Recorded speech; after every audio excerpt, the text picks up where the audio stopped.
Gates open, they're up and racing. Swab Tiger. Moving up is Leon Jonic.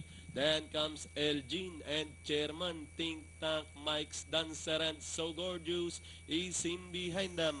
Heading towards the 1,000-meter mark, we have Leon Jonic in command, followed now by the top favorite Think Tank. Elgin and Chairman drops back in third and alongside moving up Mike's Dancer, followed now by Swap Tiger and So Gorgeous is still in behind them.